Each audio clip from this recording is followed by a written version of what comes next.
Meet Marcus. He's 31, drives a 5-year-old Honda Civic, and earns $78,000 a year. That makes him statistically the most average person in America.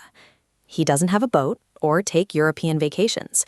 He packs his lunch to save money and checks his bank account every single time he goes to the grocery store. By every reasonable definition, Marcus is living a completely normal life. To understand his reality, we have to look past his salary. After taxes, Marcus has exactly $5,250 hitting his bank account every month. That is the starting line for his entire existence. Let's run the numbers for 2026. First, Marcus needs a place to live. At the national median rent for a one-bedroom apartment, $1,490 disappears immediately. His balance drops to $3,760. Then there is the car. Between a used vehicle loan at an 11.4% interest rate, insurance, and gas, getting to work costs him $910 a month. Now he has $2,850 left.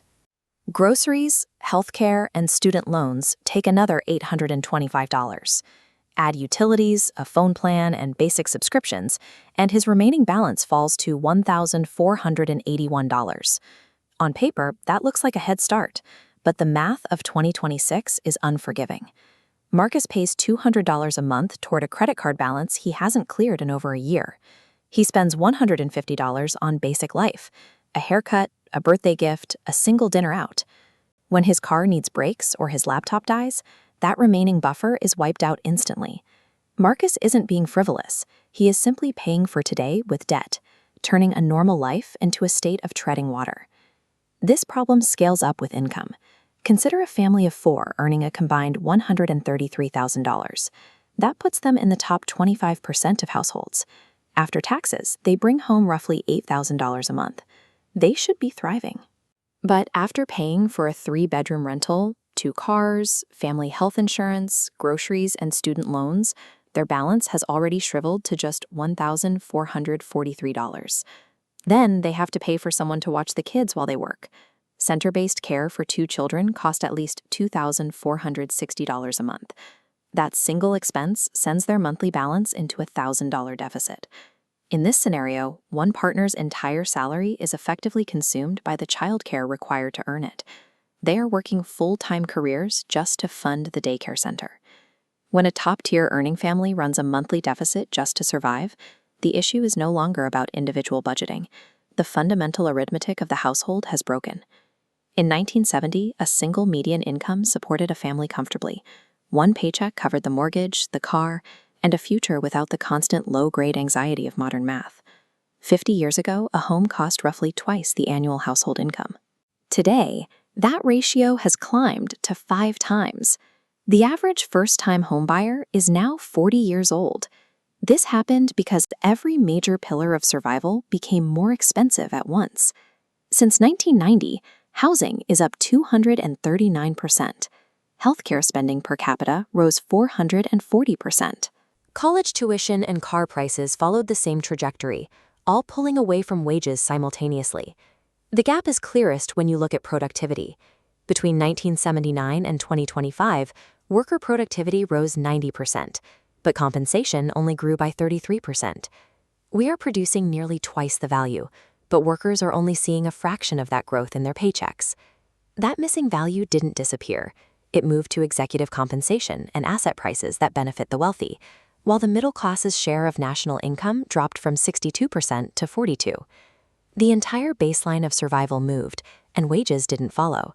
Every institution is optimized to extract what's left of that paycheck. Landlords charge the maximum the market will support, and car dealerships push 84-month loans to make a massive total price look manageable through a monthly payment. At the same time, employers aim to pay exactly what it takes to keep you from leaving. No one in this system makes money when you decide the math doesn't work for you. While these structural forces pull from both sides, the cultural messaging blames the individual. It suggests that if you can't afford a house or a family, you simply haven't budgeted hard enough. Even the Federal Reserve has acknowledged this divide, describing a bifurcated economy where high earners are doing well, while the median household struggles to afford basic goods. We are watching a system where the math is rigged in one direction. It is a structural failure disguised as a personal one.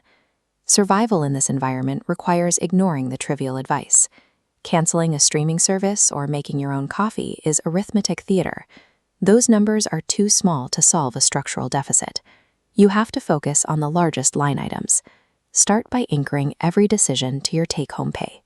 Marcus sees $78,000 on his contract, but his financial reality is the $5,250 that hits his bank account every month. Next, calculate the total annual cost of large assets.